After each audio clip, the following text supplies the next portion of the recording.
Nah, Waalaikumsalam. eee, pada hari ini kalian, dipertemukan, dengan Pak Haryadi Sadi, SE, M.Hum, PhD, yang akan membawakan materi tentang,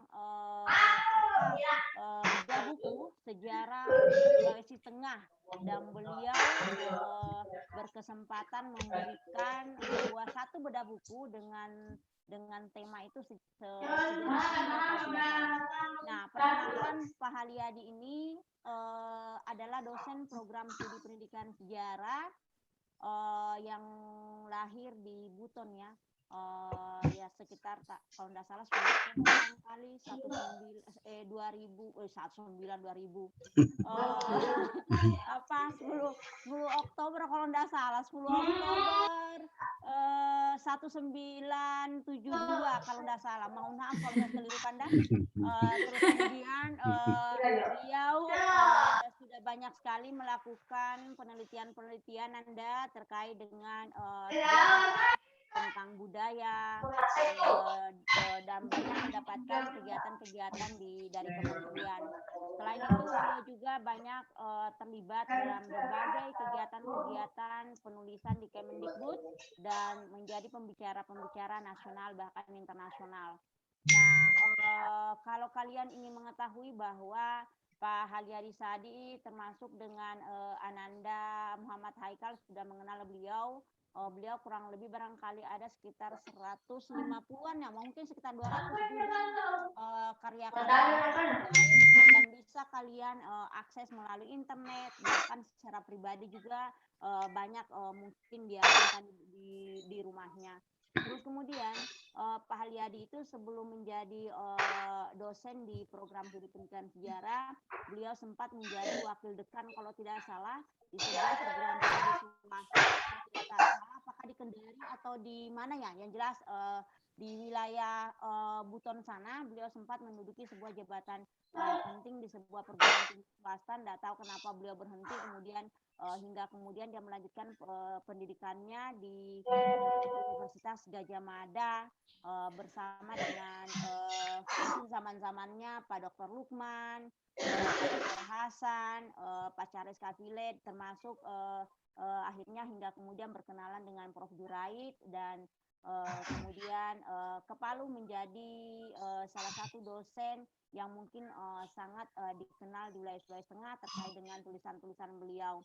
Nah, selain itu beliau juga adalah ketua Puset ya, ketua Puset di Pusat Penelitian Sejarah di Universitas Tadulako. Kalau dulu dia bertindak sekretaris, tapi sekarang dia sudah ketua dan mewadahi beberapa teman-teman yang bisa melakukan penelitian-penelitian yang berhubungan dengan sejarah, budaya dan berbagai peninggalan-peninggalan yang berkaitan dengan kebudayaan. Terus kemudian yang penting lagi adalah beliau adalah kenapa dia hadir di sini bukan sebagai seorang dosen anak-anak tetapi bertindak sebagai tim ahli cagar budaya. Beliau adalah ketua tim saya di tim ahli cagar budaya, tetapi kelebihannya beliau dengan saya walaupun saya anggota tim ahli cagar budaya, Ibu Eda belum bersertifikat. Kalau beliau sudah langsung bersertifikat, maka olehnya itu dia mendampingi Pak Iksam menjadi ketua dan Pak Iksam sendiri menjadi sekretaris dari tim ahli cagar budaya di Sulawesi Tengah. Jadi kalau misalkan kalian melakukan tindakan-tindakan yang tidak berkenan di wilayah Sulawesi Tengah terkait dengan bedah cagar budaya, kami bersama dengan tim Pak Haryadi, saya dan teman-teman yang lain bisa saja akan membawa Anda ke ranah hukum. Nah, oleh karena ada kepentingan beliau terkait dengan tim ahli cagar budaya, maka saya berinisiatif dari awal bahwa saya akan mengundang beliau bukan sebagai seorang dosen ya akademisi, melainkan sebagai tim ahli cagar budaya sejak saya menjadi tim pengajar di modul Nusantara dan kemudian berpindah kepada Ibu Vivi Afrianti Sangkota. Nah, tidak banyak yang Ibu tahu tentang beliau, tetapi beliau sudah menikah, punya anak 2, alhamdulillah sehat walafiat semuanya. Istri yang PNS juga anak-anak, banyak tahu tentang agama, banyak belajar agama. Kalau dia tidak tahu agama, belajar sama istrinya. Nah, terus kemudian anak-anak perlu diperkenalkan lagi bahwa selain itu dia juga menjadi salah satu tim ahli dari wakil rektor bidang kemahasiswaannya, Pak Dr. Sagaf. Jadi terkait dengan kemahasiswaan anak-anak boleh bertanya ke beliau. Jadi banyak kelebihan-kelebihan beliau, banyak kemampuan beliau yang jujur secara pribadi. Ibu banyak belajar dengan beliau, walaupun mungkin dia merasa Ibu Eda tidak pernah memperhatikan saya, tetapi saya tahu Bapak, saya tahu seluk-beluk beliau hingga kemudian saya berani memanggil beliau ke sini kepada anak-anak semuanya. Nah, itu sedikit tentang beliau anak-anak. Kalau mau berbicara tentang sejarah, silahkan bertanya kepada beliau. Dan karena waktunya sangat sempit anak-anak, maka dia hanya memilih satu tema tentang sejarah sosial. Tadi Pak Halyadi sudah dipersilakan oleh Ibu Vivi. Pamit Ibu Vivi, saya persilakan kembali kepada Pak Halyadi. Silakan Siap, Anda, Ibu. Halyadi Siap. Sari, Oke. PhD. Ya, Silakan, oke. Pak. Ya, terima kasih atas kesempatan diberikan kepada saya. Yang saya hormati dan banggakan ini Ibu Dr. Nuraida, SPD MPD, selaku dosen modul Nusantara, sekaligus juga sebagai ketua jurusan saya di jurusan IPS FKIP Universitas Tadulako. Yang saya hormati dan banggakan ini Ibu Vivi Dia Afrianti Sangkota, sekaligus selaku dosen modul Nusantara pada malam hari ini. Kemudian adik-adik mahasiswa peserta modul Nusantara dari berbagai macam penjuru Nusantara. Selamat berjumpa dengan saya. Assalamualaikum warahmatullahi wabarakatuh. Waalaikumsalam warahmatullahi wabarakatuh. Selamat malam, salam sejahtera untuk kita sekalian. Om Swastiastu, Namo Buddhaya, salam kebajikan, dan salam sehat selalu. Ya, mudah-mudahan insya Allah kita ketemu di Palu, Sulawesi Tengah. Saya juga ini modul Nusantara kelompok 11. Siap, ya, Pak. Hanya saya punya anak mahasiswa itu mungkin cuma 3 orang yang datang. Saya tidak tahu mereka tidak mendapatkan tiket. Nah, ini sayang sekali. Mereka hanya 3 orang ini ya terpaksa mungkin barangkali bergabung atau bagaimana. Siap, Kita Pak. camping. Boleh, Pak, boleh. Ya, saya kira itu. Itu pengantar. Kemudian saya sungguh tersanjung sekali diundang pada malam hari ini sebagai salah satu inspirasi dari modul Nusantara yang dibawakan oleh Ibu Vivi dan Ibu Eda. Saya mengucapkan terima kasih banyak dan adik-adik selamat bertemu. Adik-adik mahasiswa selamat bertemu dan selamat berkenalan. Saya sebenarnya lahir di Wakatobi, sebuah pulau yang cantik, indah di dekat Laut Banda. Itu di Buton, lahir 11 Oktober, bukan 10 ya, 11 Oktober. Ya, 71 dikasih naik 1 tahun itu supaya agak muda. Oleh Ibu Eda, saya tahu itu beliau sengaja itu dikasih muda 1 tahun. Nah, itu kemudian saya memilih menjadi warga Kota Palu, Sulawesi Tengah, karena sekaligus diangkat menjadi keluarga besar Universitas Tadulako. Nah, saya awalnya datang ke Sulawesi Tengah ini hanya karena pekerjaan. Saya melamar pekerjaan dari Aceh sampai Irian, termasuk Palu, dan kebetulan dipanggil ke Palu, Sulawesi Tengah di tahun 2002.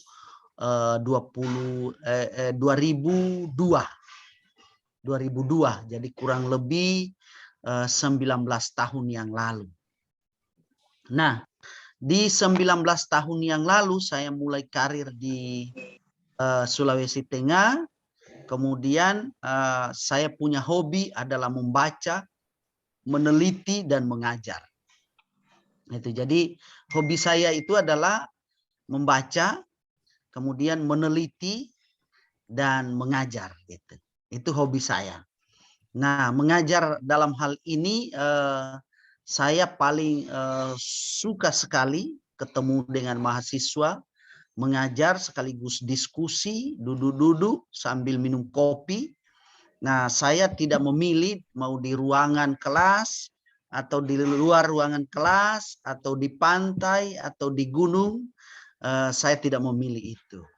Nah, inilah yang membuat saya enjoy di Universitas Tadulako, karena saya aktif di lembaga penelitian, kemudian sekarang ini dipercayakan mendampingi wakil rektor bidang kemahasiswaan untuk aktif di kemahasiswaan. Tetapi membaca dan meneliti sekaligus mengajar itu belum pernah itu saya tinggalkan, 3 itu.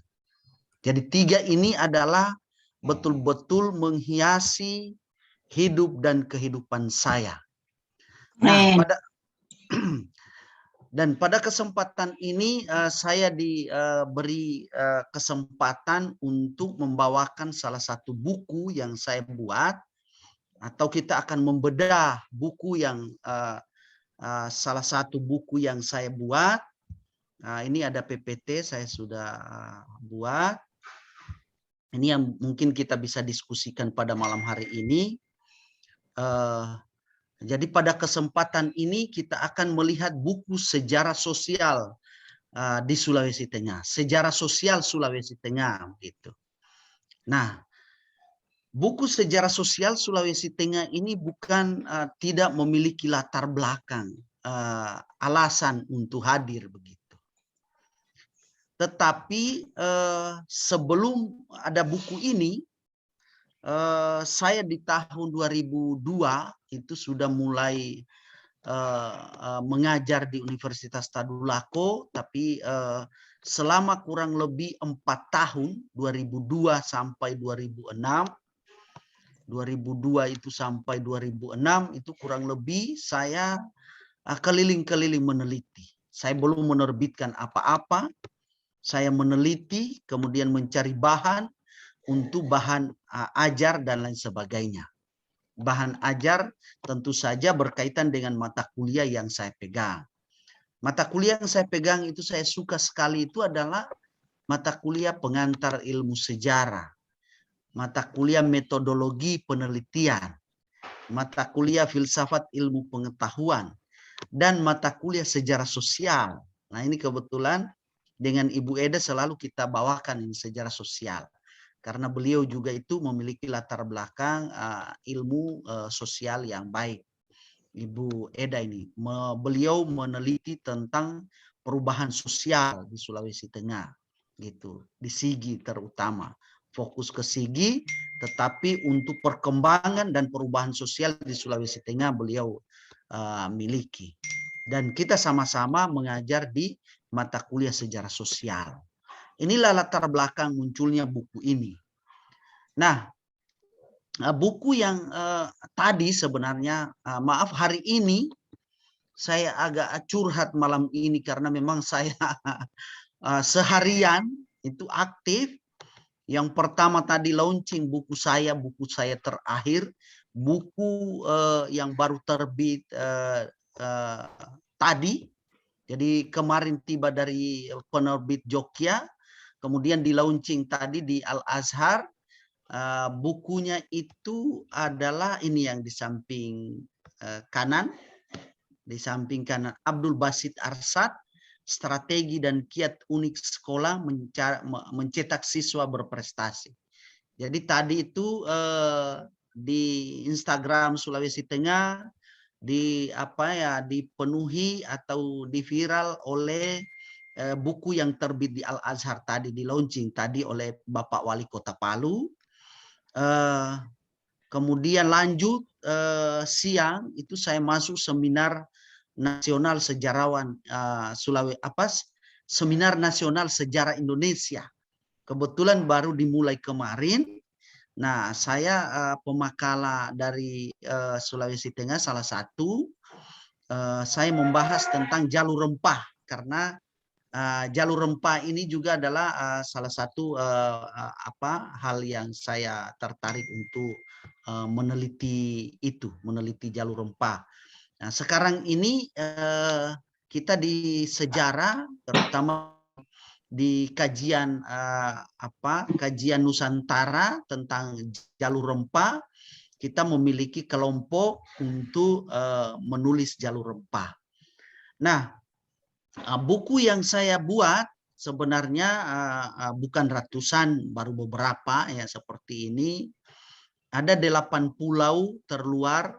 8 pulau terluar ini adalah 8 pulau yang perbatasan Indonesia Australia.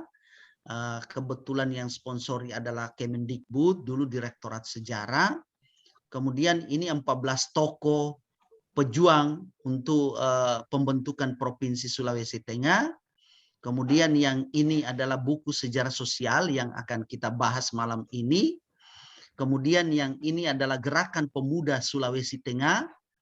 Kemudian ini adalah kumpulan makalah ini GPST. Kalau ini GPST Gerakan Pemuda Sulawesi Tengah di Poso. Kemudian ini Islam Buton dan Buton Islam. Ini adalah tesis saya dulu. Kemudian ini Islam di Lembah Palu, sejarah Islam di Lembah Palu. Di sini ada sekitar 13 ulama, saya uraikan ulama yang membawa Islam di Lembah Palu. Kemudian yang buku ini Kulawi, pejuang Kulawi.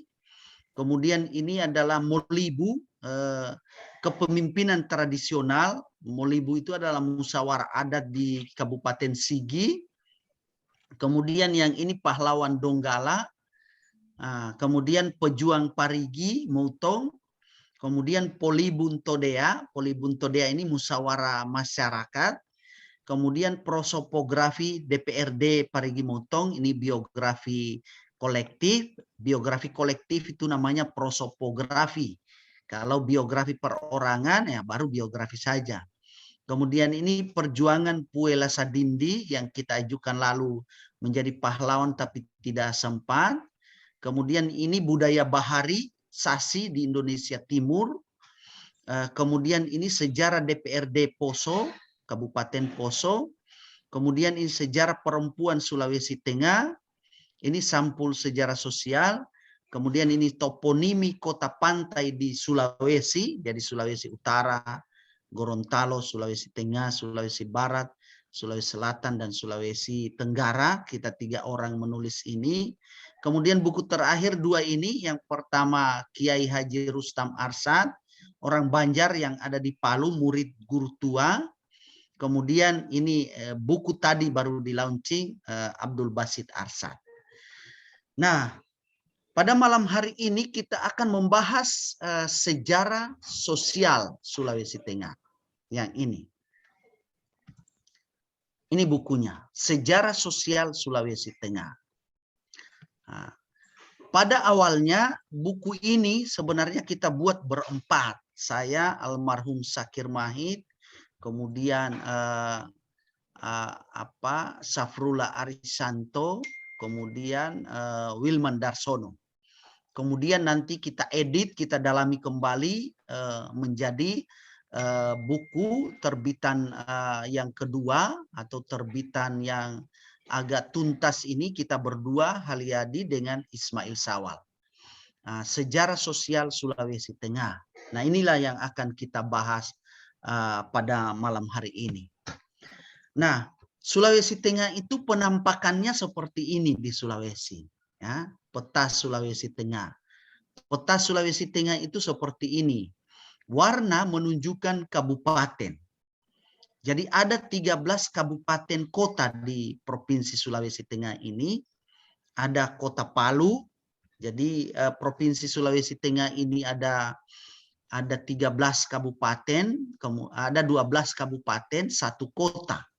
Kemudian kabupaten yang paling tua itu ada dua, Kabupaten Donggala dan Kabupaten Poso. Kemudian Kabupaten Donggala itu melahirkan dua kabupaten, awalnya adalah Kabupaten Buol Toli-Toli, Buol dan Toli-Toli. Kemudian pada akhirnya nanti dia memekarkan diri, memekarkan lagi Kabupaten Parigi Motong dan Kabupaten Sigi.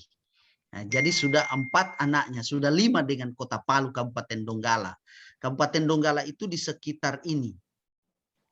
Nah, ini pas pertengahannya di sini, di warna hijau ini. Warna hijau ini Kabupaten Poso. Nah, inilah Kabupaten Donggala yang dimekarkan itu. Kemudian Kabupaten Poso memekarkan, dia pertama memekarkan Banggai, Kabupaten Banggai. Kemudian dia mekarkan Kabupaten Morowali. Kemudian dia mekarkan Kabupaten Tojo Una-Una. Nah, bukan Tojo Anu-Anu ya, Tojo Una-Una. Nah itu Tojo Una-Una, bukan Tojo Anu-Anu. Nah, kemudian Morowali Utara, kemudian Banggai Kepulauan, dan Banggai Laut. Menjadilah 13 kabupaten kota. Itulah Sulawesi Tengah. Di dalam buku ini kita melihat semuanya secara keseluruhan, melihat case per kabupaten. Mulai dari masa kerajaan sampai masa kemerdekaan dan Orde Baru. Gitu. Pada masa Orde Baru di buku ini. Nah, argumentasi penting dari buku ini adalah saya nyatakan bahwa perkembangan masyarakat Sulawesi Tengah sejak awal tahun 1970-an memperlihatkan terjadinya perubahan-perubahan peranan komunitas masyarakat yang sangat mendasar di dalam transformasi sosial pada tingkat ekonomi, politik, dan budaya masyarakat Sulawesi Tengah. Jadi sejak tahun 70-an itu sudah memperlihatkan perubahan sosial yang paling mendasar. Sama juga dengan di daerah lain, di Kalimantan Timur misalnya. Di Sumatera misalnya, di tahun 70-an itu adalah salah satu perubahan yang amat penting sekali. Kenapa? Di sana ada boom lock. Boom lock itu adalah bagaimana kayu itu menjadi boom begitu. Di tahun 70-an itu. Sehingga membawa masyarakat dari masyarakat miskin ke masyarakat yang kaya. Di tahun 70-an juga di situ ada pemicunya minyak. Eksplorasi minyak itu sangat luas di Indonesia, terutama di Kalimantan Timur, Aceh, dan Riau. Sehingga Indonesia itu betul-betul dolar itu masuk ke wilayah Indonesia, sehingga terjadi transformasi sosial yang begitu kentara dibanding dengan tahun 60-an. Baik secara ekonomi, secara politik, dan budaya masyarakat Sulawesi Tengah. Inilah pemicu, inilah argumentasi mendasar dari buku ini sebenarnya. Demikian besarnya perubahan itu sehingga memunculkan lapisan elit baru yang berasal dari intelektual Islam. Nah, ini juga intelektual Islam, intelektual Kristen, dan termasuk para migran dari luar Sulawesi Tengah, seolah-olah telah memisahkan sejarah Sulawesi Tengah modern, terutama Orde Baru, dengan masa kolonial dan masa Orde Lama. Jadi di tahun 70-an ini betul-betul masyarakat itu secara transisi kelihatan begitu, bahwa di atas tahun 70-an masyarakat Sulawesi Tengah itu masuk ke dunia modern. Karena ada lapisan elit baru yang tercipta, yakni intelektual Islam dan intelektual Kristen gitu. Termasuk para migran yang masuk ke wilayah Sulawesi Tengah. Dan inilah yang membedakan antara masyarakat di masa kolonial dan Orde Lama dengan masyarakat yang ada di masa Orde Baru sampai saat ini. Ketika sepanjang masa kolonial Belanda dan Orde Lama, kita mengenal elit tradisional, elit-elit kedesa-desaan.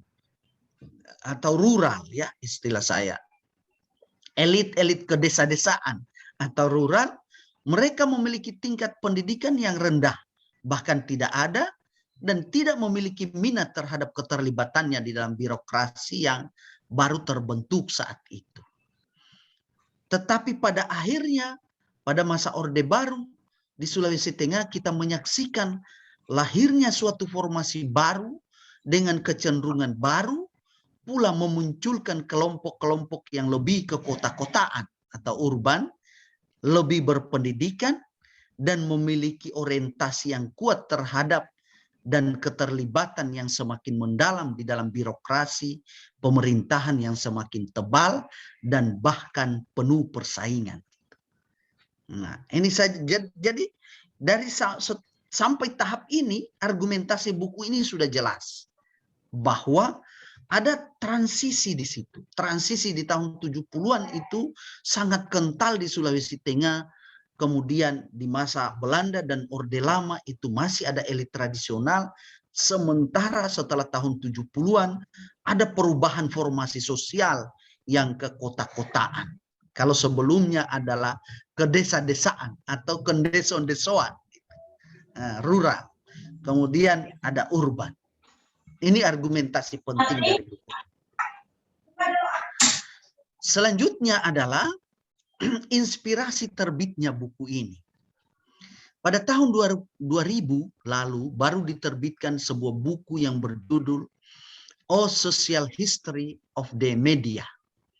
Itu Asa Brik dan Peter Burg. Kemudian pada tahun 2006 diterbitkan edisi Indonesianya dengan judul Sejarah Sosial Media dari Gutenberg sampai Internet, yang diberi pengantar oleh Yakub Utama. Siapa yang tidak mengenal Yakub Utama? Pemilik Kompas. Nah, jadi buku masterpiece yang dikarang oleh perkawinan dua pakar sejarah Brick and Winchester di college, Winchester College Oxford, dan kanselor di Open University Inggris, dan Burg, Peter Burg ini seorang profesor sejarah dari University of Cambridge. Ini adalah inspirasi dari buku saya ini. Setelah saya membaca buku Social History of the Media, ini menginspirasi buku yang saya buat. Kemudian dilanjutkan oleh guru saya, Kunto Wijoyo. Saya kuliah di Jogja itu, kenapa saya bilang guru saya? Karena beliaulah yang membimbing saya. Beliau ini pada saat itu sedang sakit, stroke.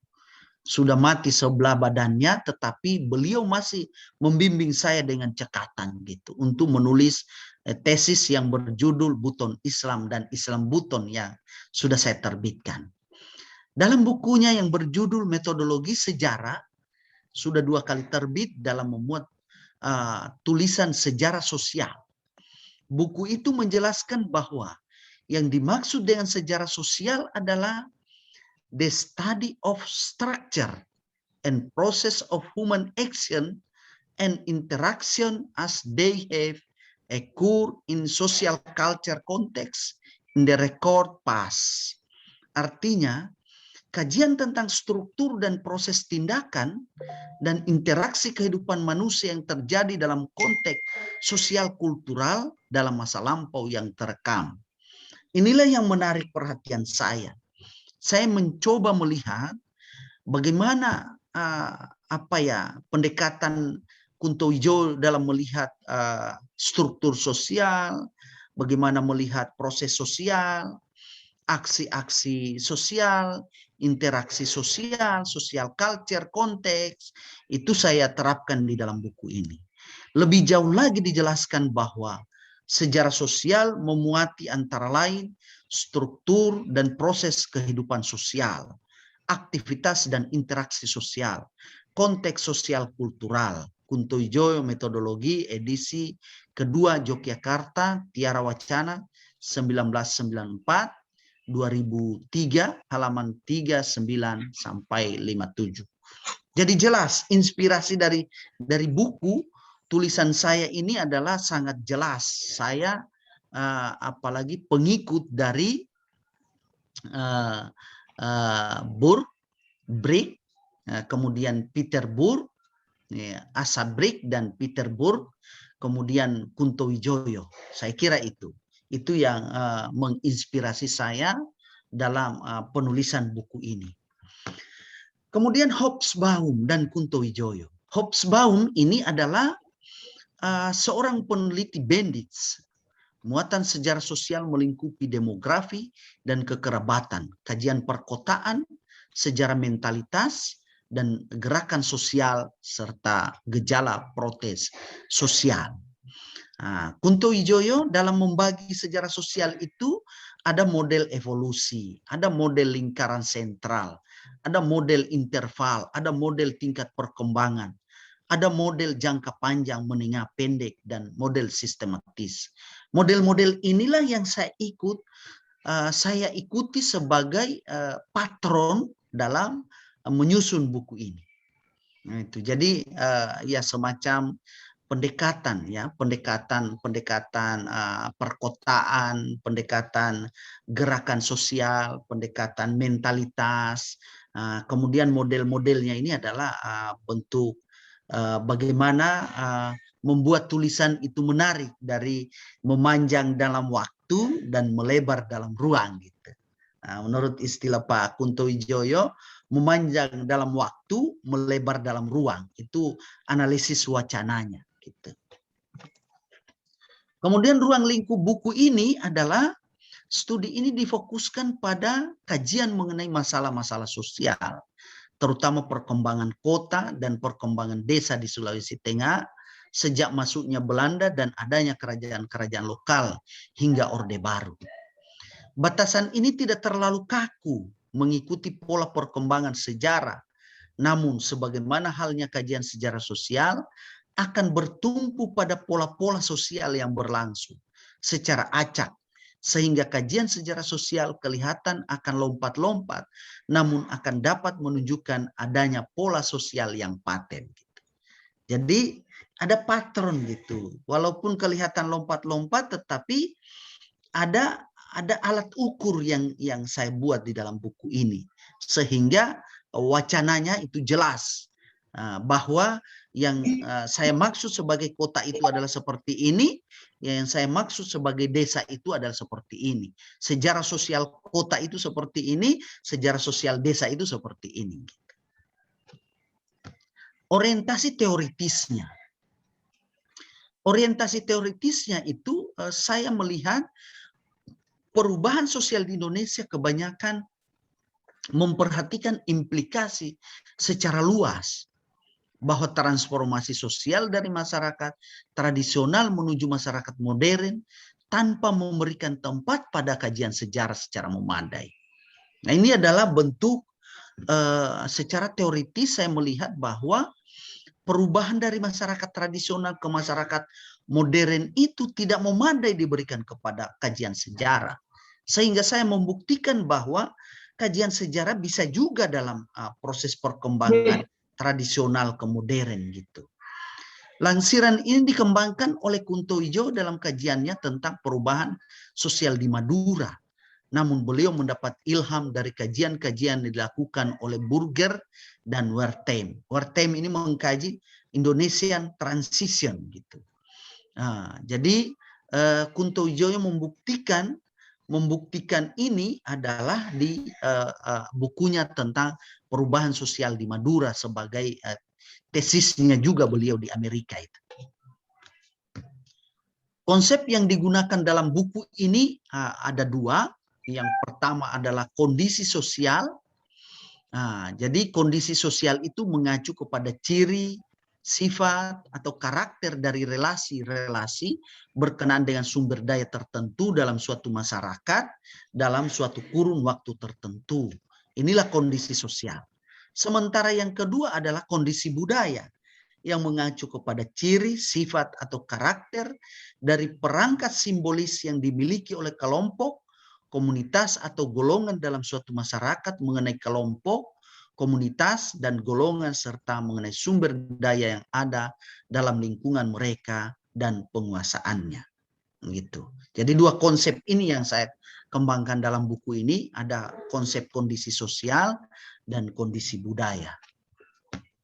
Isi buku ini kurang lebih 7 bab, ya, tapi di sana ada pengembangan nanti, ada pengembangan. Bab pertama pendahuluan, bab kedua adalah gambaran umum Sulawesi Tengah, bab ketiga adalah masyarakat Sulawesi Tengah, bab keempat adalah agama dan perubahan sosial, bab kelima terbentuknya masyarakat kota, bab 6 adalah desa di Sulawesi Tengah, bab 7 adalah gerakan sosial di Sulawesi Tengah.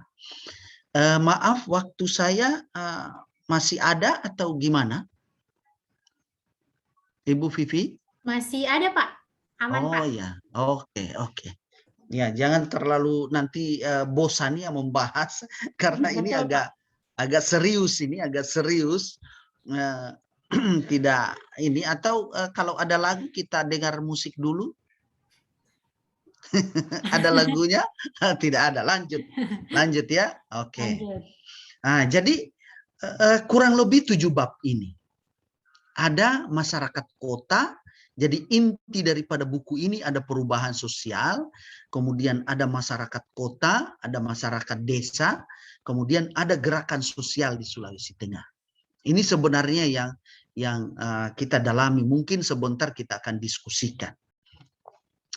Nah, kita melihat perkembangan penduduk Sulawesi Tengah dari tahun 1920 sampai 2004. Ya, kita melihat di tahun 1920 di masa Belanda itu jumlahnya 300.096 orang. Sementara nanti di tahun 2000 itu sudah 2.070.201 orang. Nanti di 2004, 4 tahun kemudian dari 2000 itu 2.323.506 orang. Nah, ini sangat-sangat luar biasa.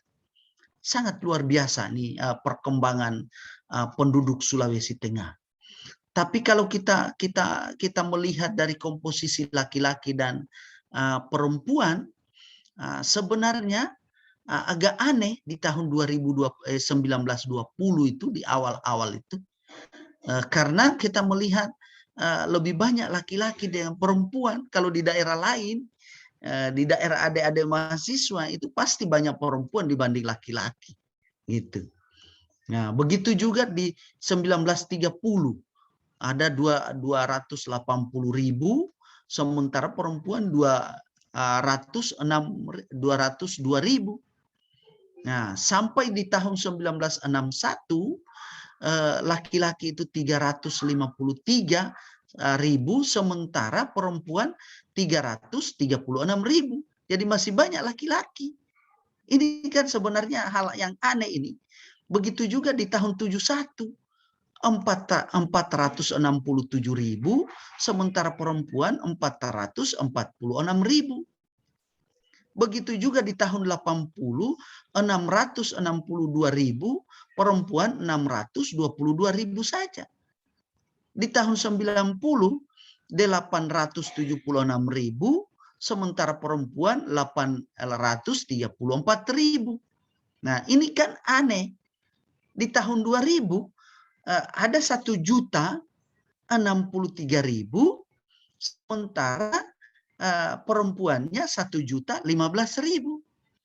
Di tahun 2004 itu 1.197.000, sementara perempuan 1.126.000. Ini kan aneh, Sulawesi Tengah ini aneh. Lebih banyak laki-laki dibanding perempuan. Apa yang terjadi ini? Sebagai seorang akademisi wajib kita bahas, kita jawab. Nah, menurut hasil penelitian saya tentang sejarah sosial ini, saya melihat bahwa Sulawesi Tengah itu adalah tujuan migran. Nah, gitu.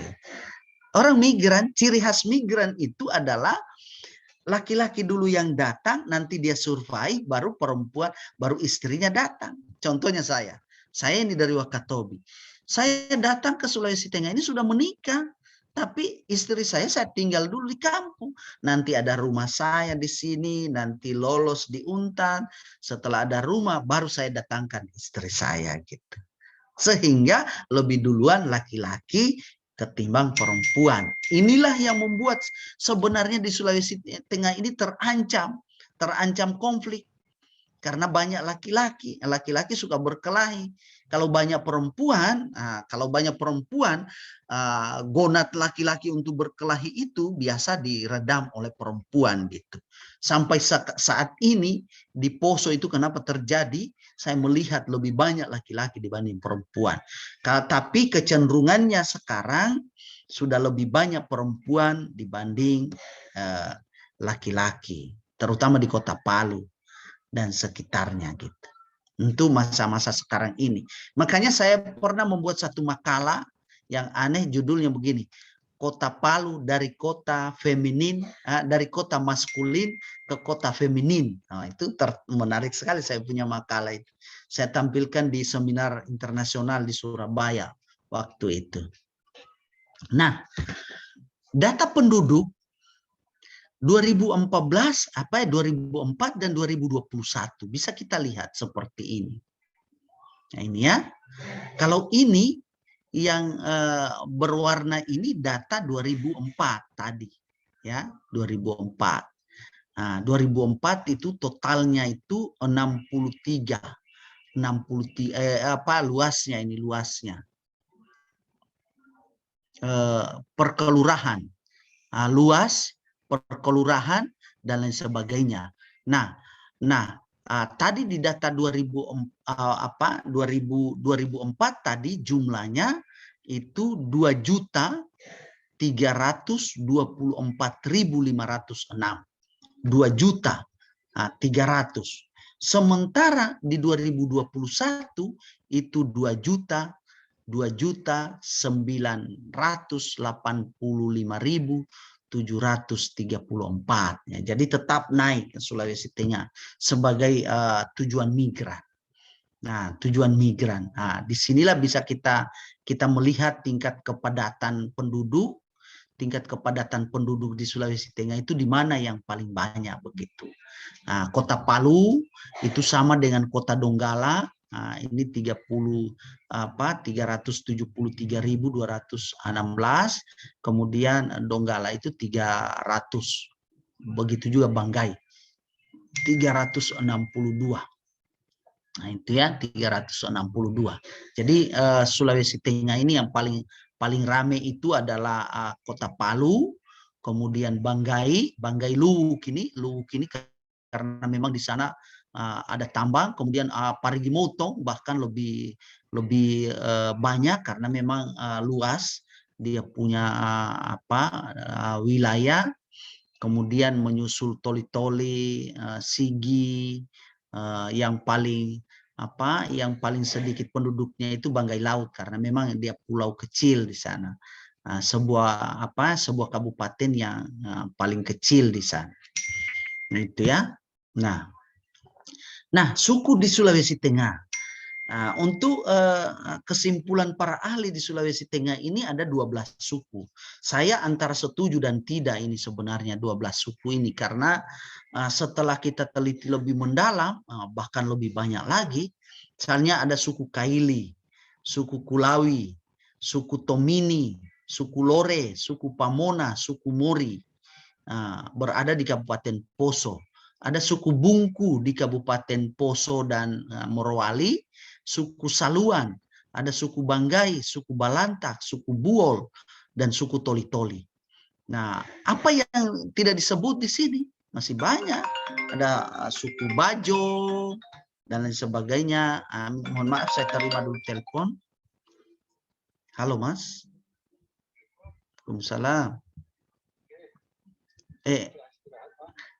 Mengajar, lagi ngajar, Mas. Nanti saya hubungi ya. Iya, ya. Oke. Iya. Waalaikumsalam. Nah, ada suku Bajo. Saya pernah meneliti suku Bajo itu ada kurang lebih 47 titik di Sulawesi Tengah ini. Keberadaannya suku Bajo ini. bahkan tidak disebut di sini. Ada suku Seasea, ada banyak suku-suku kecil yang tidak disebut. Suku Wana juga itu suku yang paling besar. Ada suku Lauje dan lain sebagainya, tetapi biasanya dimasukkan sebagai bagian dari suku Kaili itu.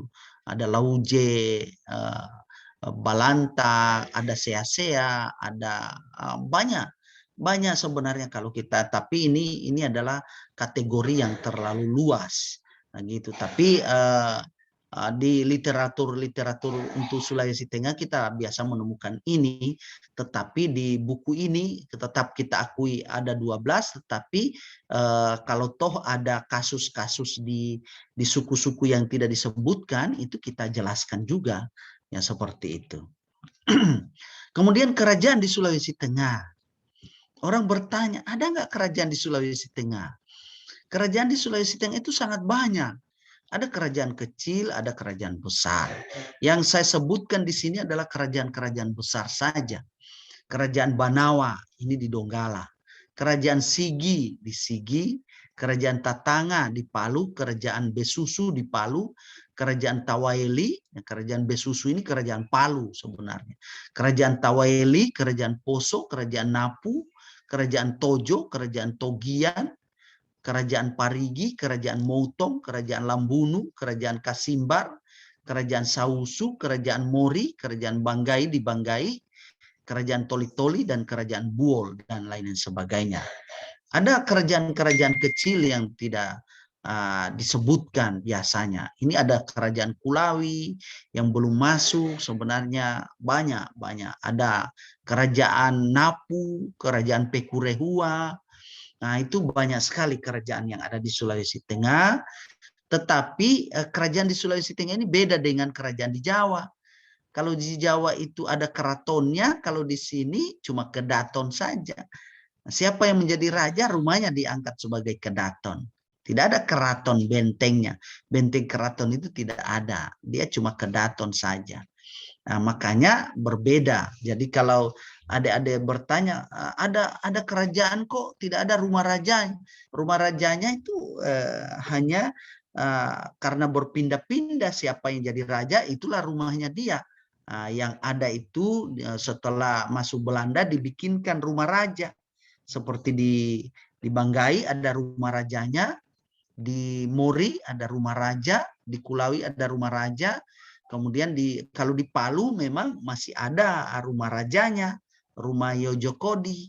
Nah itu kalau Palu itu nanti kerajaan Palu nanti tanya sama Ibu Dr. Nurhaida, karena beliau ini baru melaunching 2 buku Kemagawan Palu jilid 1 dan jilid 2. Nah itu kalau mau mendalami kerajaan Palu, Ibu Nurhaida. Kalau di sini saya sebut kerajaan Besusu, karena pusat Palu itu dulu di Besusu gitu. Nah, jadi ada 2 buku beliau tentang itu. Sebenarnya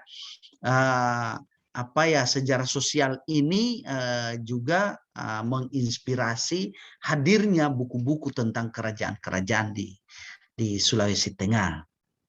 Karena di sejarah sosial ini tidak membahas mendalam tentang kerajaan ini, tetapi kita melihat bahwa ada potensi sosial di masa kerajaan itu sehingga memunculkan ada formasi sosial dan perubahan-perubahan sosial yang terjadi. Nah, data agama di Sulawesi Tengah kelihatan seperti ini, ya. Jadi kalau kita lihat di sensus itu sangat susah kita cari jumlah penduduk yang menurut agama ini, tetapi agama Islam yang paling banyak, dia 1 jutaan lebih, kemudian nanti agama Kristen Katolik, kemudian Hindu, kemudian Buddha, dan menyusul yang lain Konghucu dan lain sebagainya. Dari masa ke masa seperti ini data agama. Nah, kecenderungan untuk menampilkan data agama ini tidak terlalu banyak ditonjolkan, karena ini sangat rahasia sebenarnya penduduk beragama seperti ini, apalagi ada kasus Poso yang berlatar belakang pertentangan Islam Kristen dan sebagainya. Nah, itu dihindari di Sulawesi Tengah, tetapi secara ilmiah mesti kita cari jumlah ini supaya struktur masyarakat berdasarkan agama bisa kita baca dengan baik begitu.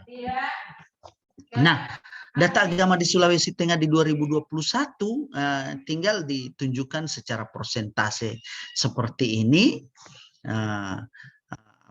Sebanyak 77% itu Islam, Kristen 17,8%, yang Kristen Katolik, Protestannya itu 16%, kemudian Katoliknya itu 0,28%, kemudian Hindu itu 3%, kemudian Buddha 0,15%, kemudian Konghucu 0,01%, dan kepercayaan lainnya itu 0,54%. Bahwa kepercayaan lainnya ini masih ada kepercayaan lama di Sulawesi Tengah ini dan masih ada kita temukan, terutama di suku pedalaman di Wana dan Lauje yang mereka masih terkadang belum beragama begitu. Nah, menurut Lukman Najamuddin, dia katakan bahwa ada 4 karakteristik penganut animisme di Sulawesi Tengah yang tidak ada agamanya tadi, selalu melakukan upacara, kemudian ada persembahan, mempercayai makhluk halus, roh-roh, jiwa yang memiliki keinginan dan kehendak. Kemudian yang kedua, kepercayaan roh-roh makhluk halus.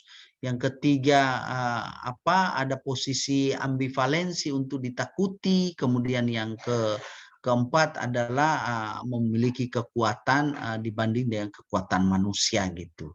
Jadi masyarakat yang belum beragama di Sulawesi Tengah ini masih kita temukan dan memiliki ciri karakteristik seperti ini.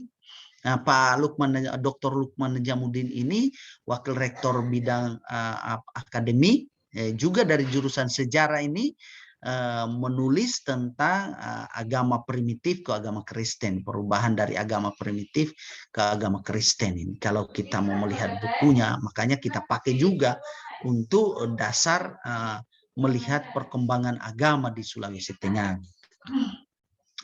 Nah, yang saya maksud sebagai masyarakat kota.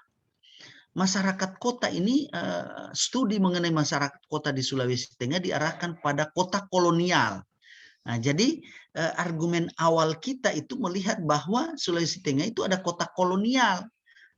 Makanya kota itu salah satunya adalah kota Poso karena dibangun oleh seorang arsitek perkotaan Belanda bernama Sagumski. Kota Kolondale menjadi bagian kota kolonial di Sulawesi Tengah dan sangat kental sekali kolonialnya. Bangunannya bangunan kolonial, jalan-jalan kolonial, dan lain sebagainya. Kota Donggala merupakan kota dagang yang dapat disejajarkan dengan kota Luwu, kota Toli-Toli. Kota Indonesia dapat diperhatikan pada kota Palu yang menyandang 3 predikat, yakni sebagai ibu kota Kabupaten Donggala di tahun 53, kemudian ibu kota Provinsi Sulawesi Tengah di tahun 64, dan kota Madya Palu sejak tahun 78 dan ibu kota Palu pada tahun 94 gitu. Nah, ini yang kota.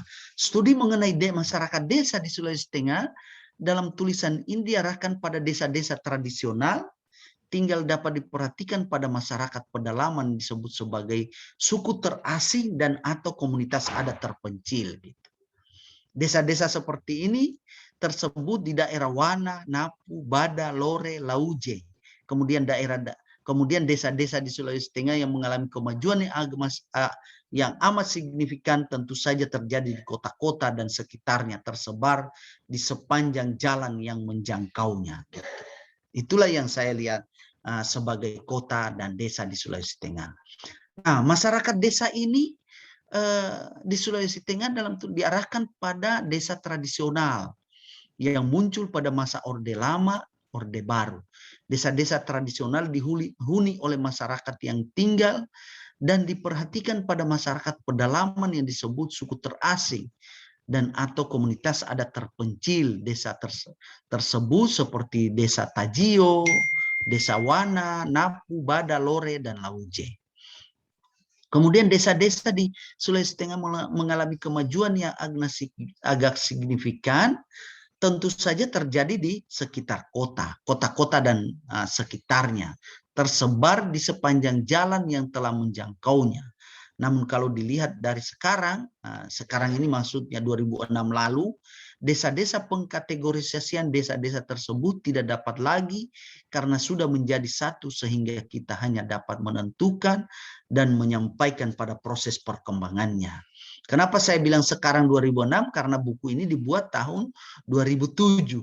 Ya, buku sejarah sosial ini pertama kali dicetak itu di 2007. Gitu.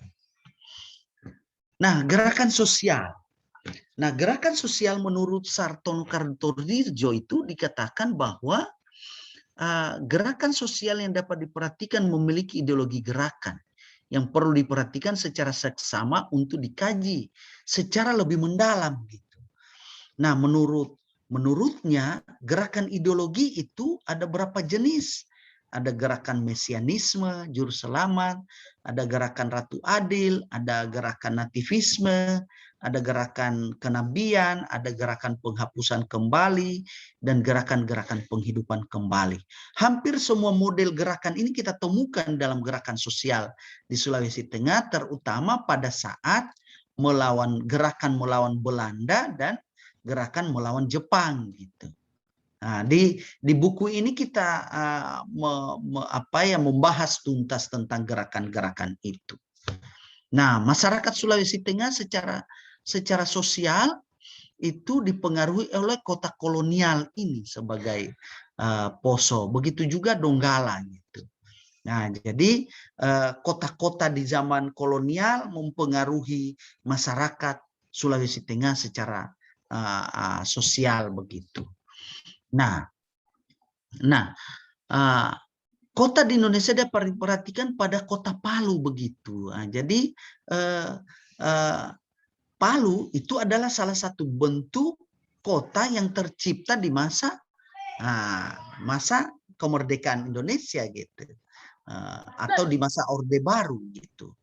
Kemudian kota-kota komunitas adat terpencil juga ini adalah bagaimana bentuk pembedaan antara masyarakat desa yang agak maju dengan masyarakat desa yang agak terbelakang begitu.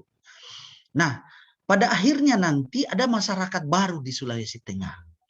Perkembangan masyarakat Sulawesi Tengah sejak abad ke-20 menyisakan masyarakat tradisional yang masih menghuni gunung-gunung dan lembah di belantara Sulawesi Tengah seperti suku Wana, dan sebagian besar sudah tersentuh oleh peradaban dan perkembangan dari luar seperti suku Tajio di Kasimbar. Masyarakat yang menghuni pinggiran-pinggiran laut di beberapa sudut Sulawesi Tengah telah tersentuh oleh peradaban luar, terutama kolonial Belanda, dan menyisakan struktur kota kolonial beserta kebudayaan dan peradabannya. Nah, gitu. Lanjutannya seperti ini, bahwa ada pembuktian, ada kota-kota yang berkembang di Sulawesi Tengah, ada desa-desa yang berkembang di Sulawesi Tengah. Kemudian yang terakhir adalah hunian transmigrasi. Ini yang paling penting. Di Sulawesi Tengah itu membuka diri untuk didatangi oleh masyarakat luar, sehingga keberagaman di Sulawesi Tengah ini sangat kental begitu. Kebinekaan di Sulawesi Tengah ini sangat kental. Transmigrasinya ada di Sumbersari, Donggala, ada di Torue, Donggala, ada di Tolai, Donggala. Sekarang sudah Kabupaten Parigi Motong ini, Torue, Tolai, Sumbersari. Kemudian ada unit-unit spontan, ada Palolo, ada Toili di Banggai, ada Rawa di Banggai, ada Kilo di Poso, ada Momunu di Buol Toli-Toli, menunjukkan karakter yang kekota-kotaan di pedesaan Sulawesi Tengah. Jadi kedatangan transmigrasi ini adalah membawa wacana kota di perdesaan di Sulawesi Tengah. Jadi hampir Sulawesi Tengah ini kecuali wilayah Wana dan Lauje itu bukan kekota-kotaan, tetapi memang masih desa.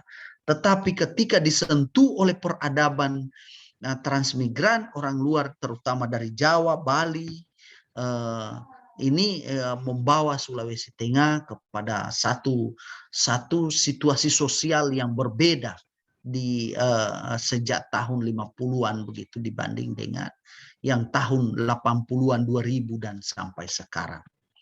Saya kira ini materi dari saya. Terima kasih, mudah-mudahan bisa disimak. Memang pendalamannya ini agak-agak menyita pemikiran kita, tetapi kalau kita bisa membacanya, buku ini akan memberikan manfaat ilmu pengetahuan bagi kita semua. Terima kasih. Demikian, billahi taufiq walhidayah. Assalamualaikum warahmatullahi wabarakatuh. Waalaikumsalam warahmatullahi wabarakatuh. Terima kasih Pak Halyadi atas materi yang diberikan kepada kami, khususnya anak-anak. Bagaimana adik-adik? Sepertinya banyak ini Pak yang ingin bertanya. Ya. Karena ini waktu menunjukkan pukul mau jam 9, ada waktu 30 menit Pak ya. Oh ya, boleh. Ya, agar berarti ada 30 menit deh untuk kita berdiskusi dengan Bapak Inspirator yang hadir pada malam ini. Oke, sudah ada yang angkat tangan sembari menunggu mahasiswa lain. Saya persilahkan kepada Mufti Kamila. Silakan, Dek. Baik, sebelumnya saya mohon maaf Bu karena saya sedang di jalan. Ya, saya izin bertanya Bu, izin bertanya kepada Bapak terkait dengan pendekatan dan perspektif apa yang digunakan dalam penulisan buku sejarah sosial di Sulawesi Tengah. Dan satu lagi Bu, saya tadi juga sempat melihat yang Bapak sampaikan di dalam itu ada tentang yang jumlah penduduk dari yang laki-laki dan perempuan. Yang ingin saya tanyakan, dari tahun 1930 sampai 1955 itu kan jumlah penduduk mengalami peningkatan dari yang 1920 ke 1930. Apakah padahal kita tahu di tahun 1930 itu terjadi depresi ekonomi atau zaman Mailase. Setahu saya kalau di zaman Mailase itu kan dia tuh lebih ke kayak krisis multidimensional Bu, dan bahkan itu sangat berpengaruh terhadap masyarakat, dan ada juga di Pulau Jawa itu mengalami penurunan Bu, tapi kenapa di Sulawesi Tengah malah mengalami peningkatan dari tahun 1930 sampai 1955. Terima kasih Bu. Terima kasih Mufti.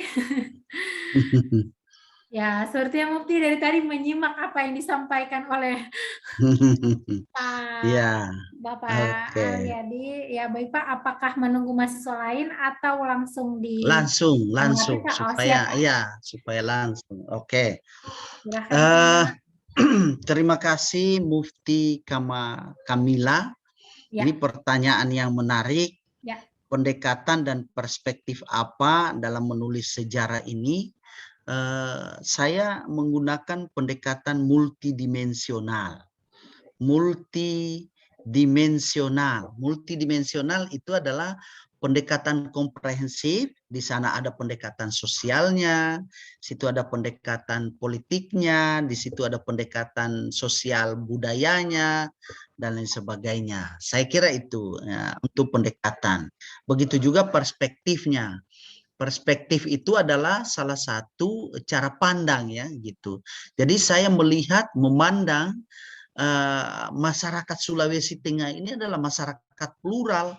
Jadi tidak bisa hanya kita melihat dari satu sisi saja, misalnya dari perspektif budayanya saja atau perspektif relasi sosialnya saja, tetapi ini harus multidimensional gitu. Pendekatan dan perspektif multidimensional. Kemudian kenapa ada peningkatan itu di 1930 sampai 55? Ada krisis sebenarnya di akhir 1939 itu ada Perang Dunia Kedua, situ ada krisis. Nah, setelah Perang Dunia Kedua di situ ada Malaysia. Malaysia itu adalah kelaparan yang betul-betul berkepanjangan sehingga daya tahan tubuh manusia itu tidak terlalu meningkat. Ini sebenarnya yang aneh kita kalau Sulawesi Tengah itu kita temukan bahwa kematian ibu itu sangat-sangat tinggi di Sulawesi Tengah, tetapi daya tahan laki-laki itu sangat-sangat kental. Kenapa sangat tinggi daya tahan laki-laki? Karena laki-laki ini pekerja. Makanya kita temukan bahwa dari hampir dari 1920, 30 sampai 50 sampai bahkan 80 lebih banyak penduduk laki-laki dibanding perempuan, karena memang ibu-ibu yang meninggal itu justru lebih banyak dibanding dengan tingkat kematian ibu hamil maupun ibu menyusui itu sangat tinggi dibanding dengan laki-laki. Tetapi ada kecenderungan di Sulawesi Tengah itu memiliki protein yang tinggi gitu. Nah, ketika memiliki protein yang tinggi, maka tingkat kelahiran dan kesuburan juga meningkat gitu. Nah, walaupun dalam keadaan krisis di Sulawesi Tengah itu kalau ke hutan mereka dapat madu. Kalau dia ke laut mereka dapat ikan yang banyak. Karena ingat Sulawesi Tengah ini memiliki spot laut yang luas. Di bagian barat ada Laut Sulawesi, di bagian utara ada laut ada Selat Makassar di bagian barat, di bagian utara Toli-Toli dengan Buol itu ada Laut Sulawesi, kemudian di lingkar Poso sampai Mutong, Poso, Mutong, Parigi Mutong, kemudian sampai di Banggai sana ada Teluk Tomini, kemudian di depan Banggai itu ada Selat Maluku, di depan Mori itu ada Teluk Tolo, kemudian ada di bagian Bungku ini ada sebelah barat Laut Banda. Jadi spot lautnya sangat luas sehingga protein ikan itu sangat banyak. Begitu juga hutannya. Ingat, di Sulawesi Tengah itu punya Taman Nasional Lorelindo. Taman Nasional itu penyuplai biosfer tertua di Nusantara. Gitu. Salah satu penyuplai biosfer yang tertua di Nusantara itu. Jadi sudah bisa layak jual ini, kita jual biosfer untuk di dunia ini sebenarnya. Makanya Taman Nasional Lorelindo Sulawesi Tengah ini sangat-sangat penting. Begitu juga ada Morowali, Taman Nasional Morowali. Jadi hutan di Sulawesi Tengah ini masih luar biasa. Kita lihat saja terorisme Poso itu kalau dia sembunyi di hutan tidak didapat oleh tentara. Begitu lebatnya hutan Sulawesi Tengah. Dan itu menunjukkan ada potensi protein yang tinggi di sana. Ada potensi proteinnya. Jadi kecenderungan untuk memperbanyak anak di Sulawesi Tengah ini sangat tinggi gitu. Karena proteinnya sangat tinggi gitu. Nah, saya kira itu untuk jawaban Mufti Kamila. Terima kasih. Baik, terima kasih Pak Mufti. Bagaimana Mufti? Terima kasih Pak. Berarti di Sulawesi Tengah ini mereka mampu bertahan dari zaman Malaysia itu karena didukung dengan sumber daya alam yang sangat itu ya Pak, yang sangat bagus gitu ya Pak. Ya. Makasih jawabannya. Oke. Ya. Oke, baik. Sudah ada lagi Pak yang bertanya. Raise hand. Jadi luar biasa penanyanya Pak Haryadi, di motor bertanya. Iya. Iya Pak. Oke Pak, selanjutnya ada karena tadi seorang wanita, sekarang saya pindah ke seorang pria Pak. Dan atas nama Muhammad Samsul Marif, silakan Muhammad Samsul. Oke, baik. Terima kasih Ibu kesempatannya. Ya, perkenalkan, nama saya Muhammad Samsul Marif. Saya dari Universitas Singapura Bangsa Karawang. Nah, izin bertanya, begini Pak, ketakutan terbesar apa yang Bapak rasakan selama menjadi penulis atau penerbit buku?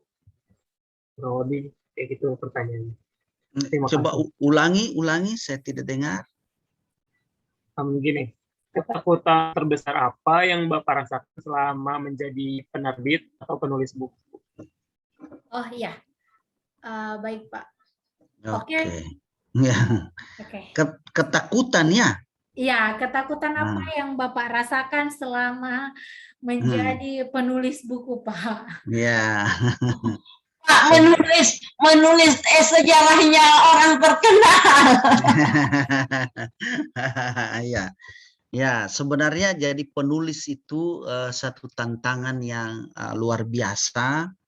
Karena kenapa saya katakan tantangan yang luar biasa, karena itu akan akan memakan waktu untuk melakukan penelitian gitu. Jadi sebenarnya kalau disebut ketakutan itu tidak ada, karena kita menjadi penulis itu karena keinginan kita sendiri gitu. Untuk apa kita takut dengan keinginan kita sendiri begitu? Tetapi ketika tantangan itu muncul, baru muncul ketakutan gitu. Tantangannya misalnya, Sulawesi Tengah ini sumbernya sangat kurang, beda seperti di Jawa. Kalau di Jawa itu orang Belanda datang ke Jawa dari hari ke hari menulis catatan harian itu, ya kayak logbook itu. Dia tulis dari hari ke hari, tanggal sekian saya melakukan ini, tanggal sekian saya berdialog dengan Raja Jawa mengenai ini. Jadi catatannya itu lengkap, arsipnya itu lengkap. Arsip di Jawa itu sangat lengkap, termasuk Sumatera. Tetapi di Sulawesi ini sangat, arsipnya sudah ada, tetapi alasannya terbakar. Dibakar oleh gerombolan lah. Pada saat Kahar Musakar itu kan rumah-rumah raja itu dibakar ya. Dibakar di tahun 50-an itu, di masa Pormesta dibom. Bayangkan Kabupaten Donggala itu, kota Donggala itu dibombardir. Termasuk kota Palu ini dibom. Sehingga arsip-arsip yang tersimpan di rumah-rumah raja itu hilang. Jadi sangat beda. Nah, ketika kita menemukan tantangan bahwa sumbernya ini kurang, di situ terjadi ketakutan. Bisa nggak saya membuat tulisan mengenai ini? Nah, tetapi dengan perspektif ilmu pengetahuan, dengan pengetahuan yang sudah maju sekarang ini, arsip-arsip atau sumber-sumber primer bisa kita ganti dengan sumber-sumber sekunder. Terutama kalau sejarah itu ada sumber oral history atau sumber sejarah lisan gitu. Nah, tinggal kita cari tokoh-tokoh atau anaknya seorang tokoh, kita wawancarai. Tetapi wawancarainya ada juga caranya, ada metodologinya gitu. Nah, seorang penulis harus betul-betul memiliki pengetahuan yang tinggi terhadap metodologi untuk mendapatkan sumber gitu. Karena tanpa pengetahuan untuk mendapatkan sumber tulisan, pasti tulisannya itu tidak menarik. Pasti tulisannya itu tidak lengkap gitu. Nanti muncul ketakutan di belakang. Setelah terjadi menulis, pasti dibantah orang. Pasti banyak yang bantah begitu. Di situ muncul ketakutan baru. Tetapi kalau prinsip saya begini. Semua tulisan, semua ilmu pengetahuan pasti akan dibantah orang. Karena yang namanya ilmu pengetahuan itu ada 3 tingkatan. Yang pertama kita menemukan sesuatu, orang belum temukan kita temukan. Tetapi nanti satu saat akan menemukan yang baru lagi. Kemudian yang kedua adalah pasti dikembangkan orang. Kita punya temuan itu dikembangkan orang. Kemudian yang ketiga, hakikat sebuah penelitian, hasil penelitian itu adalah diuji orang. Nah itu, pasti diuji. Itu sama dengan orang menemukan air kelapa muda bertahan 5 hari, tapi akan diuji lagi oleh orang supaya dia bertahan 10 hari. Setelah bertahan 10 hari, pasti akan diuji orang lagi untuk bertahan 20 hari. Pasti diuji lagi untuk bertahan 100 hari begitu. Jadi ilmu pengetahuan itu seperti itu, tidak absolut. Makanya Seorang ilmuwan tidak boleh ada ketakutan-ketakutan berdasarkan pemahaman akademik seperti itu. Jadi seorang ilmuwan itu maju dan maju ketika kita masih bernapas untuk berbuat, silahkan berbuat. Daripada orang tidak berbuat, lebih baik kita yang berbuat. Gitu. Nah, prinsipnya kan seperti itu.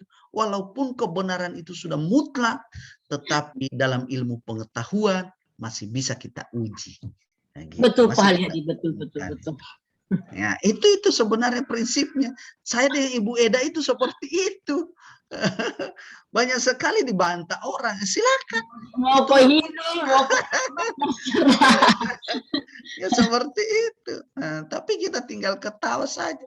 Nah, baru-baru saya menyampaikan hari Jumat lalu saya seminar tentang motif. Nah, dibantah habis oleh orang Donggala. Dia bilang, ini Pak Haryadi mau mengklaim lagi bahwa bomba Donggala itu diklaim untuk bomba Palu. Padahal bukan tenun kain yang saya teliti. Yang saya teliti adalah motif. Beda dengan kain Donggala dengan motif gitu. Jadi pemahaman yang berbeda seperti itu. Jadi asal argumentasinya jelas dan fokus apa yang kita mau buat, tidak usah ada ketakutan-ketakutan seperti itu. Semuanya bisa kita bicarakan. Saya kira itu. Ini Muhammad Samsul Ma'arif. Terima kasih. Bagus sekali pertanyaannya. Oke. Oke Pak, siap. Terima Bapak. kasih juga Pak. Ya. Nah. Oke, terima kasih. Bapak ada one question. Ya. Satu pertanyaan. Oke. Ya, silakan. Nah, di sini ternyata Aulia sudah menulis di kolom chat, Pak. Saya bacakan, Pak. Ya, iya. Terkait kutipan Bapak yang Bapak sampaikan mengenai perkembangan masyarakat desa terdalam atau terpencil pada beberapa periode di Sulawesi Tengah. Aulia bertanya, dalam buku Bapak, apakah dijabarkan upaya pemerintah memajukan kemakmuran masyarakat desa terdalam, Pak? Mohon tanggapannya, Pak. Oke, ya. Terima kasih. Pertanyaan dari Aulia Trihandayani. Ya. Aulia Trihandayani ini pertanyaannya bagus sekali.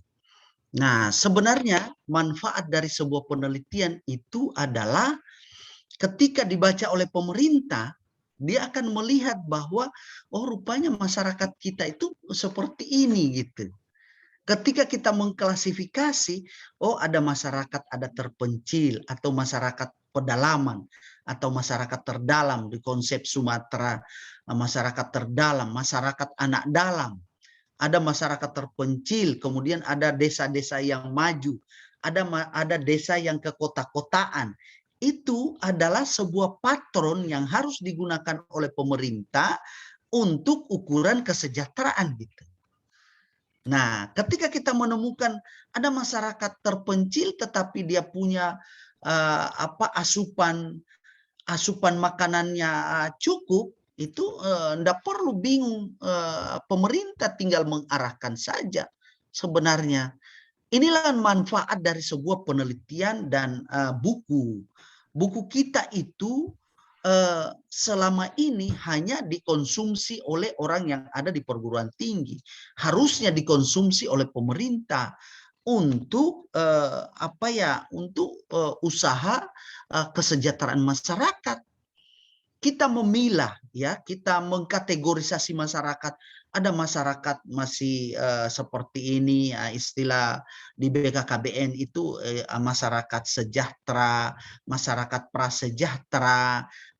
Istilah-istilah itu sebenarnya dikombin dengan hasil-hasil penelitian yang dilakukan secara akademis sehingga secara nyata masyarakat itu bisa diberdayakan begitu. Atau ada pembangunan sesuatu, sasaran pembangunan itu sangat tepat begitu. Jangan pembangunan asal memilih masyarakat karena dekat dia sudah bangun seperti itu, padahal masyarakat belum membutuhkan itu gitu. Ini kan banyak sekali pemerintah yang salah kaprah karena datanya kurang. Harusnya menggunakan data-data buku, hasil-hasil penelitian untuk pemberdayaan masyarakat seperti itu. Nah, jadi buku sejarah sosial Sulawesi Tengah ini juga kita sarankan seperti itu. Ada masyarakat yang maju, masyarakat transmigran, misalnya itu adalah menciptakan kota-kota, kekota-kotaan di Sulawesi Tengah, walaupun dia ada di desa. Tetapi masyarakat terpencil yang ada di Sulawesi Tengah itu ya ke desa-desaan gitu. Dengan demikian maka istilah kekota-kotaan dengan ke desa-desaan itu adalah sebuah kategorisasi untuk dasar kebijakan untuk dalam rangka mensejahterakan masyarakat. Nah, tentu saja yang disejahterakan duluan adalah yang bukan ke kota-kotaan tadi, tapi ke desa-desaan tadi. Nah, baru melangkah ke secara keseluruhan. Idealnya adalah masyarakat desa itu harus sama, tidak boleh ada kategorisasi. Sehingga sekarang konsep misalnya ada desa tertinggal, ada desa maju, itu sebenarnya tidak perlu ada. Kalau desa tertinggal tadi diberikan prioritas untuk dikembangkan menjadi satu daerah yang maju. Saya kira itu. Siap. Ya. Bagaimana Aulia? Aulia.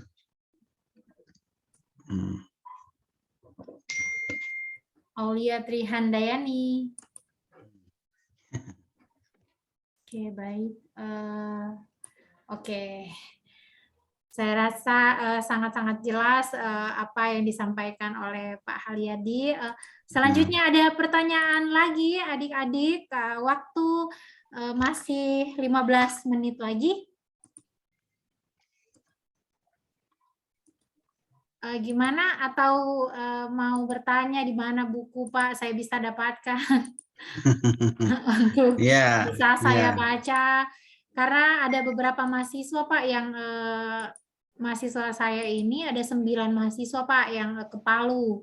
Nah, mungkin mereka ingin membaca langsung atau nanti pastinya akan bertemu Pak Haryadi secara langsung karena kami satu tim juga ya Pak di di Nusantara. Boleh langsung foto bareng. Ya. Bagaimana adik-adik? Ada pertanyaan lagi? Ya, untuk menjangkau buku ini sudah sangat bisa, ada di Ramedia, toko Ramedia Palu ada bukunya. Kemudian di Lapak Sulteng itu ada. Jadi tinggal dicari di internet saja itu bisa dapat itu buku. Oke Pak, apa di sini ada yang chat, maaf Bu, off kamera lagi di tempat oleh-oleh. Oh ini yang mau ke Palu Pak. Oh itu yang mau ke Palu itu, siapkan oleh-olehnya memang. Oleh-oleh. Banyak siap di jalan. Iya Pak. Betul. Ya, gimana adik-adik? Ada pertanyaan lagi? Kalau tidak ada mungkin Bapak bisa kasih apa ya? Ya, statement. Statement. Penutup closing statement, Pak. Ya, closing statement. Ya. Ya, saya yang pertama adalah modul Nusantara ini melihat kebinekaan gitu. Sulawesi Tengah ini adalah kebinekaan Indonesia. Sebab Sulawesi Tengah ini tidak sangat terbuka kepada dunia luar. Jadi hampir semua suku bangsa di Indonesia ada di Sulawesi Tengah. Jadi jangan takut ke Sulawesi Tengah, terutama kota Palu. Ini hampir semua suku bangsa di Indonesia ada di Sulawesi Tengah. Orang Batak, orang Aceh, ada perkumpulannya di Palu, Sulawesi Tengah. Itu. Kemudian masyarakat Sulawesi Tengah ini adalah masyarakat yang terbuka. Jadi bahasa Kailinya itu kalau bilang kamu orang, nah, kalau orang Sulawesi Tenggara bilang kamu orang Makassar bilang kita, kalau Sulawesi Tengah ini dibilang komiu. Komiu itu tidak membedakan antara anak, remaja, sampai kepada orang tua. Itu kalau kita bilang komiu sama saja. Nah itu beda dengan misalnya kita di Bugis, kalau orang tua itu pasti kita bilang kita. Nah, kita itu ada bahasa tingginya, begitu juga bahasa Jawa. Nah itu bukti bahwa di Sulawesi Tengah ini sangat sangat terbuka kepada dunia luar gitu, terbuka. Dan memang Sulawesi Tengah ini kebanyakan kita adalah sudah campur aduk begitu, kawin mawin begitu antara orang Manado, orang Poso. Sebelum ada kejadian di Poso itu, bahkan satu rumah itu ada beberapa agama gitu. Jadi tidak melihat perbedaan itu suatu hal yang buruk, tetapi kebersamaan itu yang lebih dipentingkan. Itu. Kemudian yang kedua adalah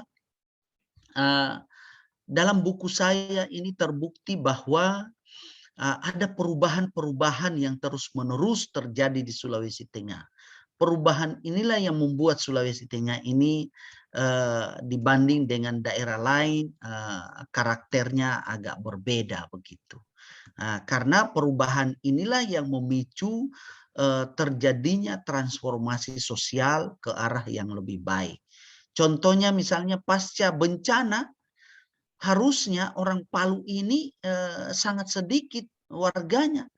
Tetapi justru sebelum bencana masih kurang orang dibanding dengan setelah bencana. Setelah bencana ini, di Palu ini kita sudah sesak. Ya, kita bawa mobil itu sudah betul-betul berbeda. Padat sekali. Ya, sudah padat sekali.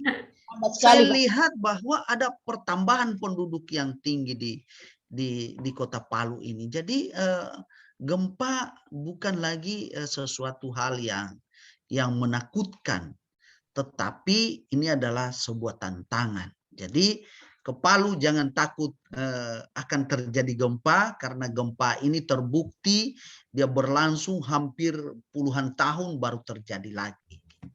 Mudah-mudahan tidak terjadi lagi. Amin. Itu yang kedua. Kemudian yang ketiga, Universitas Tadulako ini adalah universitas yang baru merangkak. Baru merangkak ke depan. Kita masih di urutan 200 lebih pemeringkatan prestasi nasional. Kita di 1000 universitas di Indonesia, kita baru di peringkat 227 posisinya gitu. Jadi Universitas Tadulako itu adalah universitas yang biasa-biasa saja. Jangan segan datang ke sini untuk belajar. Kita belajar sama-sama, kita diskusi. Anda berdiskusi dengan mahasiswa, kita kita menimba ilmu dari dosen-dosen yang sudah ada, sehingga situasi pembelajaran di masa Merdeka Belajar Kampus Merdeka ini dapat tercipta dengan baik. Saya kira itu beberapa pandangan dari saya. Terima kasih. Billahi taufiq wal hidayah. Assalamualaikum warahmatullahi wabarakatuh. Waalaikumsalam warahmatullahi wabarakatuh. Terima kasih banyak Pak Haryadi atas waktu yang diberikan kepada kami Pak malam ini. Saya ucapkan banyak-banyak terima kasih. Semoga apa yang disampaikan Bapak menjadi ilmu bagi kami dan menjadi pahala buat Bapak. Amin. Oke, adik-adik gimana? Ibu Eda, bagaimana Ibu? Aman Bu? Insya Allah aman Dinda, ditutup saja. Oke Bu, siap-siap. Baik Pak. Kalian kegiatan inspirasi malam ini saya cukupkan. Untuk Pak Haryadi akan saya hubungi atau melalui Ibu Eda Pak, bisa ya Pak? Aman Pak ya? Oke, Saya tidak tahu apa yang dihubungi itu Pak Halia. baik, terima kasih Ibu Eda, terima kasih banyak, Pak Aliadi, terima kasih banyak, adik-adik sekalian, terima kasih. Assalamualaikum warahmatullahi wabarakatuh. Sampai ketemu di Kota Palu dan yang daring kita sampai bertemu melalui virtual ya. Karena ada daring dan luring. Terima kasih banyak anak-anak ya. Sehat selalu nak. Terima kasih banyak. Iya, sama-sama saya.